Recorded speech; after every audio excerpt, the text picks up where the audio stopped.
Assalamualaikum warahmatullahi wabarakatuh. Bismillahirrahmanirrahim. Alhamdulillahirrabbilalamin. Assalatu wassalamu ala asrafil anbiya wal mursalin Sayyidina wa maulana wa habibina Muhammadin wa ala alihi wa sahbihi ajma'in. Amma ba'du. Pemirsa Sisma TV yang berbahagia, bagaimana kabarnya hari ini? Semoga semuanya dalam keadaan sehat walafiat dan sukses dalam beraktivitas. Saya Mas Latif akan menemani Anda melalui siaran kami Sisma News yang akan menginformasikan kegiatan-kegiatan yang ada di Sekolah Islam Sabillah Malang.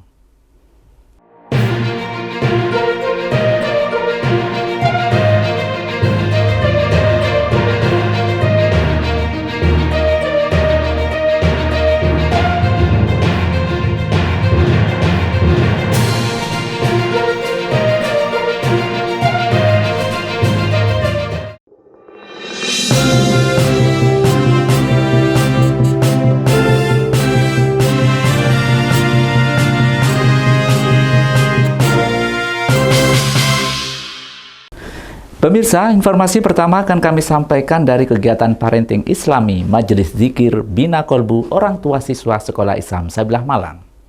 Menyadari begitu pentingnya peran serta orang tua dalam menghantarkan keluarga yang bahagia, maka pada kegiatan rutin Majelis Zikir Bina Kolbu bulan ini mengambil tema Hantarkan Keluarga Bahagia Penuh Berkah.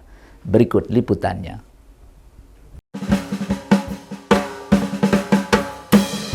Dalam sebuah hadis, Rasulullah pernah bersabda bahwa segala yang dilahirkan pasti dalam keadaan fitrah atau suci. Maka orang tuanya lah yang dapat mengakibatkannya menjadi Majusi, Yahudi, dan Nasrani. Peringatan dari Rasulullah Muhammad SAW ini harus menjadi perhatian dan pelajaran bagi seluruh orang tua untuk mengantisipasinya.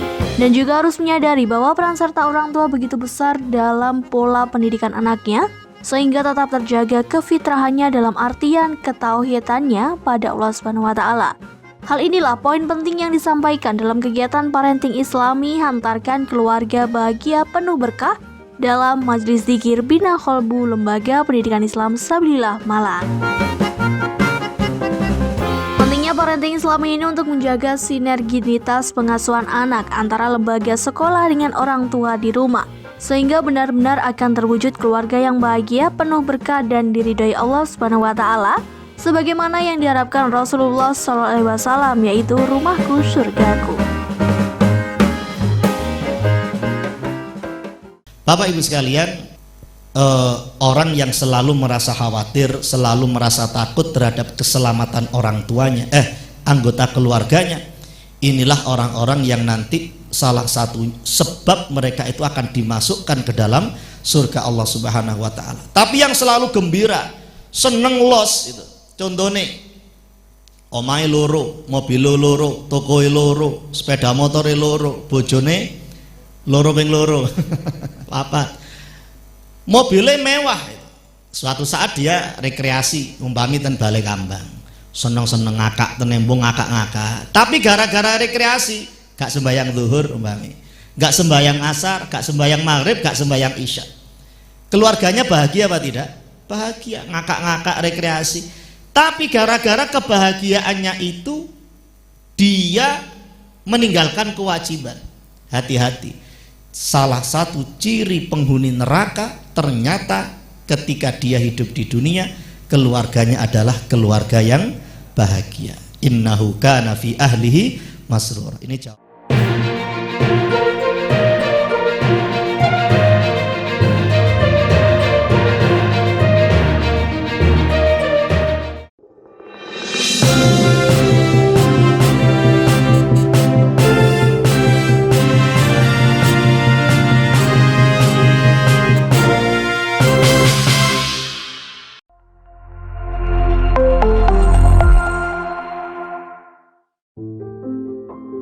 大家好，我要自我介绍，我的名字是Nadine，今年我是6岁，我是 SMILES 的学生，在这里我成为了学生会主席，我很高兴在 SMILES 伊斯兰高中上学，因为在这个学校可以磨练我的公众演讲能力、管理时间、数则活动能力等等。在Smais新西兰高中，你们可以参加的大型会议、学生会、国际护卫队、选社会、培训店，还有英文助理 This 部。 pandemic will open 在这里，你们能够培养才能。谢谢。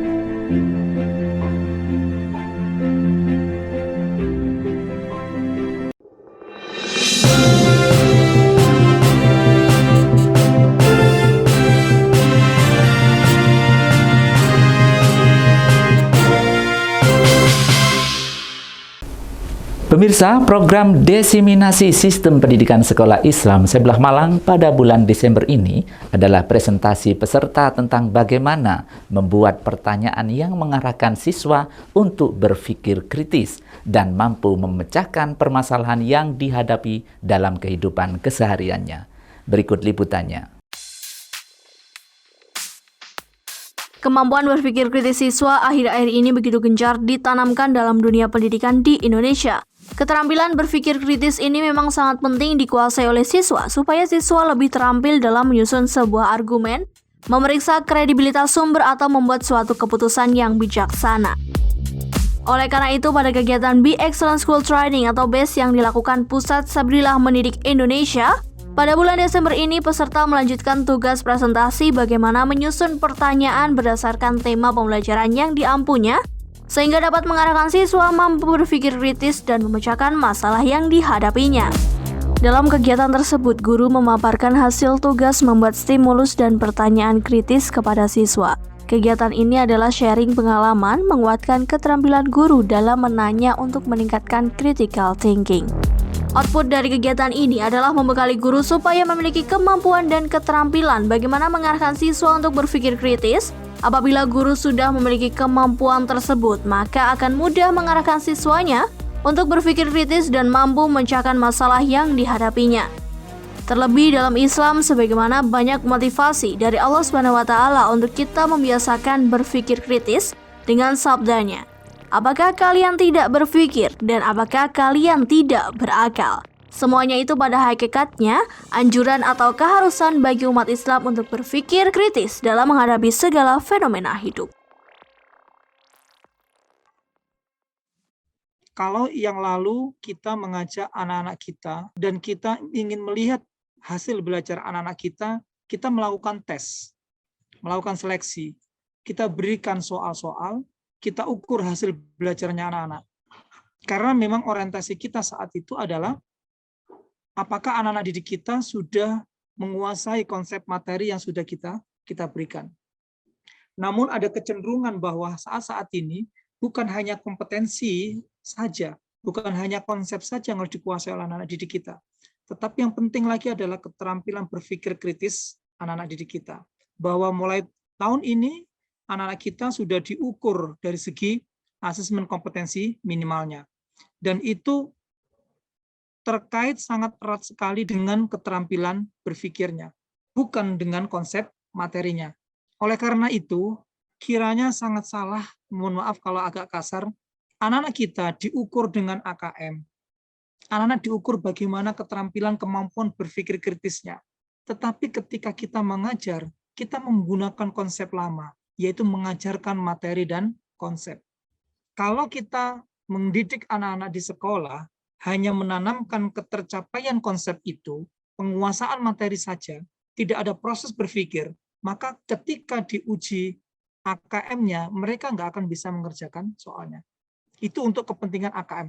Kepentingannya lebih jauh, Bapak Ibu, bahwa anak-anak didik kita nanti hidupnya kelak akan banyak mendapatkan tantangan, terutama di era disrupsi, teknologi yang sangat canggih, mereka nggak akan bisa mengatasi hidupnya kalau mereka tidak dilatih dari segi keterampilan berpikir kritisnya.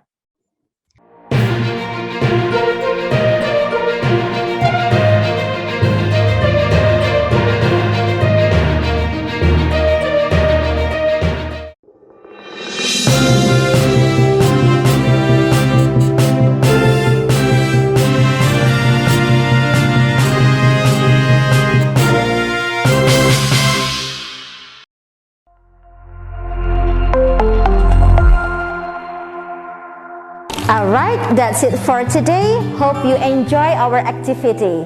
So, what did you learn today? Can you please say to me? Raise your hands. What I learned today is you need to reduce plastic and you can make beautiful things what's in the table. So that's what I think. Today I learned that we can reuse plastic by making beautiful creations. I think that we can use plastics and trash into something more useful that we can use every single day. That's great! Give applause everyone! Alright, see you next week. Bye-bye!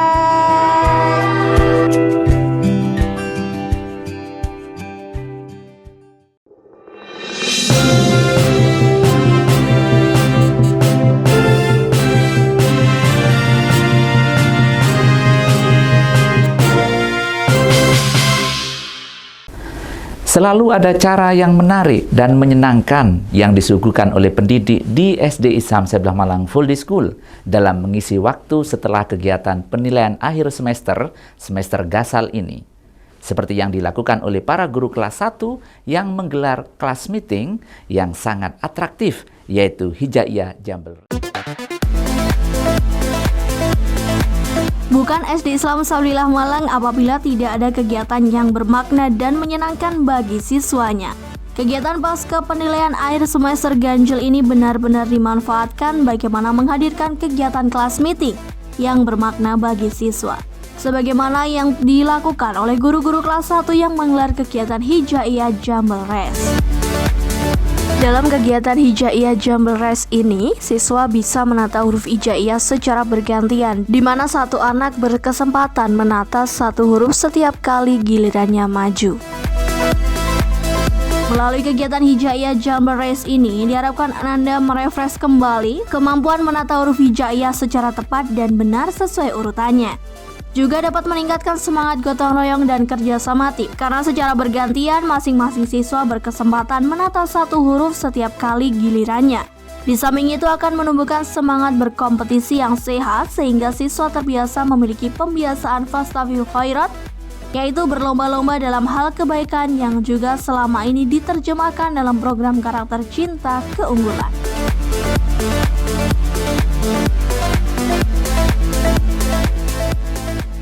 Saya di sini sebagai salah satu guru kelas 1 dengan kegiatan kelas meeting dengan judul Hijaiyah Jambel Race.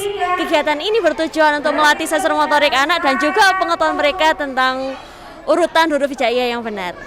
Nah, kegiatan ini dilombakan dengan untuk melawan antar kelas 1A, 1B, 1C, 1D sampai E yang sekarang ini lagi final antara kelas 1A dan 1D. Tujuan dari kegiatan ini adalah untuk melatih sensor motorik anak dan juga pengetahuan mereka tentang urutan huruf hijaiyah yang benar serta kerjasama antar tim.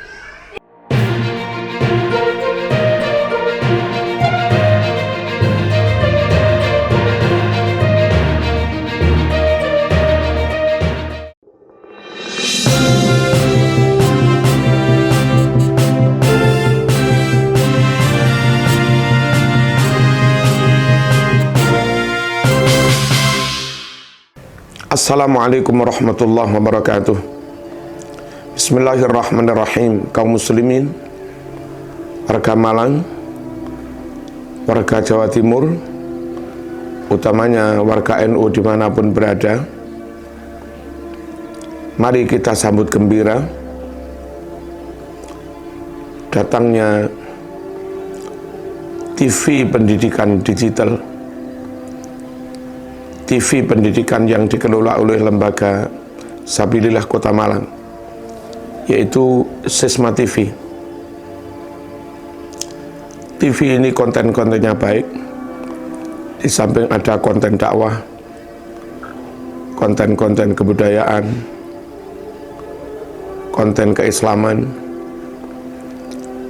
juga ada konten-konten pendidikan, disampaikan oleh para pakar, disampaikan oleh para doktor yang memang ahli di bidang pendidikan. Mari kita ikuti, mari kita tonton, Mari kita simak dan tentu mari kita ambil hikmah pelajaran dari Sisma TV. Sekali lagi Sisma TV. Wassalamualaikum warahmatullahi wabarakatuh.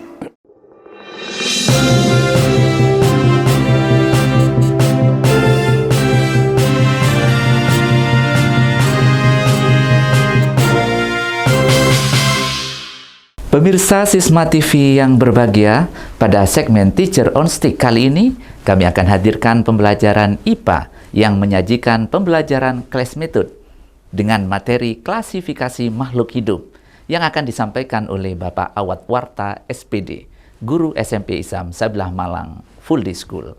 Selamat menyaksikan.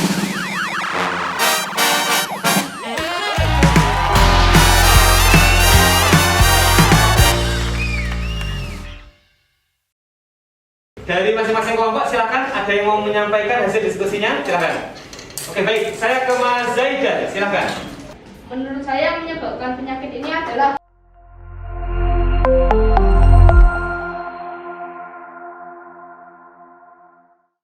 Assalamualaikum warahmatullahi wabarakatuh. Saya Awad Warta, Guru IPA SMP Islam Sabilillah Malang.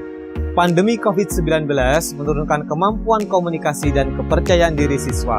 Untuk itu, berikut adalah best practice dari saya, penerapan model CASE method untuk meningkatkan kemampuan komunikasi dan juga kepercayaan diri siswa dalam materi klasifikasi makhluk hidup. CASE method adalah pembelajaran yang diadaptasi dari Harvard Business School Amerika, yang dilaksanakan dengan 4 tahapan. Yang pertama adalah reading the case, yang kedua discuss, yang ketiga engagement, dan yang keempat adalah reflection. Semoga video ini bisa memberikan inspirasi kepada kita semuanya bagaimana cara meningkatkan kemampuan dan juga meningkatkan kepercayaan diri siswa dalam berkomunikasi dan berdiskusi di kelas. Selamat menyaksikan. Terima kasih. Wassalamualaikum warahmatullahi wabarakatuh. Assalamualaikum warahmatullahi wabarakatuh.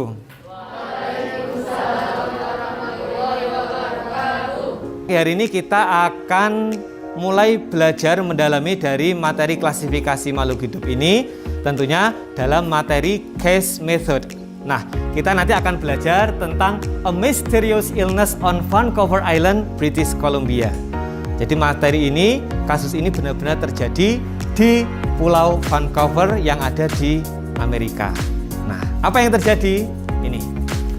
Di suatu saat di Amerika, di Pulau Vancouver, terjadi 3 kematian yang beruntun, 3 kasus kematian yang beruntun. Yang pertama, kematian lumba-lumba yang ada di pinggir pantai.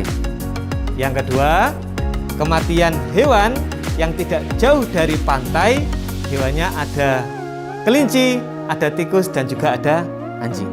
Nah, tidak berselang lama, sekitar 11 minggu dari lokasi ini, orang-orang yang berada di Pulau Vancouver mulai menderita sakit dan sesak nafas. Dari 3 kasus ini, menurut Ananda, kasus ini berkaitan atau tidak? Silakan, ada yang ingin memberikan pendapat? Oke, baik, saya ke Mas Kavel.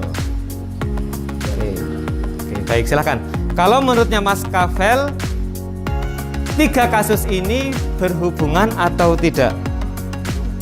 Berhubungan. Kenapa kok 3 kasus ini berhubungan? Oke, baik. Itu ya pendapat dari Mas Kavel, kasus ini berhubungan. Oke, itu pendapat dari Mas Kavel tentang 3 kasus ini. Apakah mungkin dari yang lain ada punya pendapat yang berbeda? Silakan. Oke, baik. Saya ke Mbak Ratu. Silakan. Kalau dari Mbak Ratu, 3 kasus ini berhubungan atau tidak kalau menurut Mbak Ratu? tidak berhubungan. Oke, kenapa kok tidak berhubungan? Karena jaraknya jauh. Oke, baik, karena jarak antar satu kasusnya jauhan, jadi tidak berhubungan. Oke, baik. Sudah ada jawaban yang berhubungan dan tidak berhubungan. Nah, untuk menentukan sebenarnya kasus ini seperti apa, kalian setelah ini nanti akan berdiskusi dengan teman-teman ya, dengan temannya masing-masing untuk mencari tahu sebenarnya siapa dalang dari kasus ini ya, tersangka dari kasus ini sebenarnya siapa. Oke ya, seperti itu untuk Anda semuanya. Baik, kita akan membentuk kelompok. Silahkan Ananda berkelompok sesuai kelompok yang sudah saya tentukan. Silahkan bisa berkelompok masing-masing. Selanjutnya silahkan Ananda buka workbook case method untuk part yang kedua dan diskusikan kepada teman-temannya, dibaca terlebih dahulu kasusnya. Setelah itu kalian diskusikan kepada teman-teman kalian kira-kira penyelesaian dan juga maksud dari case itu kira-kira seperti apa. Oke, silakan bisa mulai diskusikan dengan teman-temannya. Oke. Baik, silakan. Bagaimana cara fungi bereproduksi? Oke, jadi kemarin sudah dijelaskan kalau fungi atau jamur bereproduksinya menggunakan spora, ya betul sekali. Jadi kalau jamur itu bereproduksinya dengan menggunakan spora seperti itu. Oke, ada pertanyaan yang lain? Sudah. Oke, sip, lanjutkan diskusinya. Baik, terima kasih Anda semuanya. Kalian sudah berdiskusi tentang siapa yang menyebabkan penyakit dari yang ada di Pulau Vancouver ini ya. Oke, dari masing-masing kelompok silahkan ada yang mau menyampaikan hasil diskusinya, silahkan. Oke, baik, saya ke Mas Zaidan, silahkan maju ke depan untuk menyampaikan hasil diskusinya. Oke, silahkan. Kalau dari Mas Zaidan, siapa yang menyebabkan penyakit ini? Menurut saya yang menyebabkan penyakit ini adalah fungi, karena bisa saja mereka yang terinfeksi penyakit memakan makanan yang berjamur lalu menyebar. Oke, ada jawaban yang lain? Silakan. Baik, kalau dari Mbak Diva? Menurut saya jawabannya adalah Monera. Oke, kenapa? Karena Monera bisa menyebabkan penyakit tifus, TBC, diare, Clostridium tetanus. Oke, kita punya dua jawaban ya di sini. Ada fungi, ada Monera. Oke, Mbak Diva silakan ke depan. Oke, jadi di sini sudah ada dua jawaban. Kira-kira mana yang paling tepat? Kenapa Mas Zaidan lebih memilih fungi jawabannya? Karena fungi berkembang biak dengan spora, dan spora sifatnya ringan dan bisa menyebar. Oke, itu ya. Kalau Mbak Diva, kenapa Monera? Karena dia berukuran kecil. Oke, karena berukuran kecil dia? Oke, seperti itu. Baik, give applause untuk dua teman kita ya. Oke, baik. Silakan Mas Zaidan, Mbak Diva bisa duduk kembali.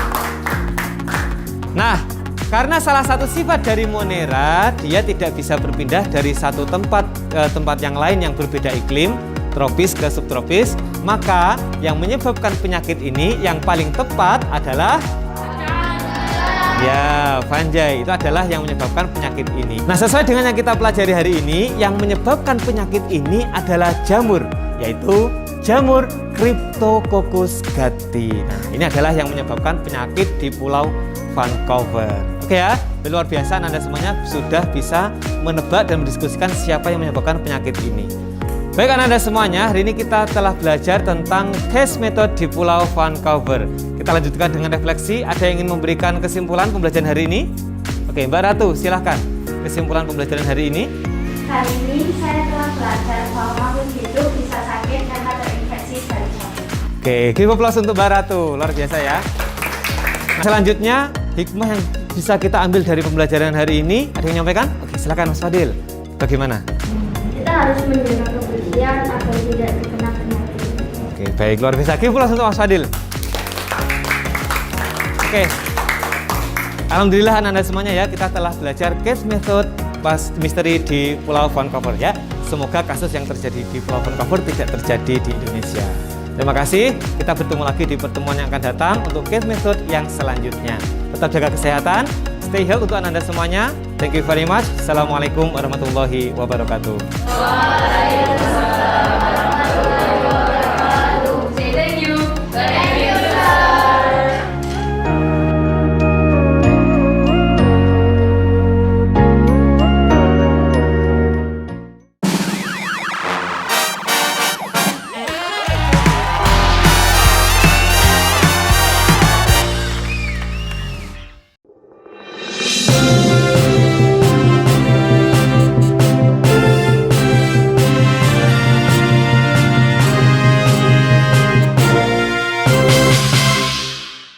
Pemirsa Sisma TV yang berbahagia, alhamdulillah rangkaian informasi dari Sekolah Islam Sebelah Malang melalui Sisma News hari ini telah kami hadirkan. Semoga dapat menginspirasi kita semuanya. Saya Mas Gulati beserta seluruh kerabat kerja mengucapkan terima kasih atas perhatian Anda. Tak lupa kami selalu mengingatkan, jaga kesehatan dengan selalu mentaati protokol kesehatan yang ada. Sisma TV mendidik membangun peradaban dunia.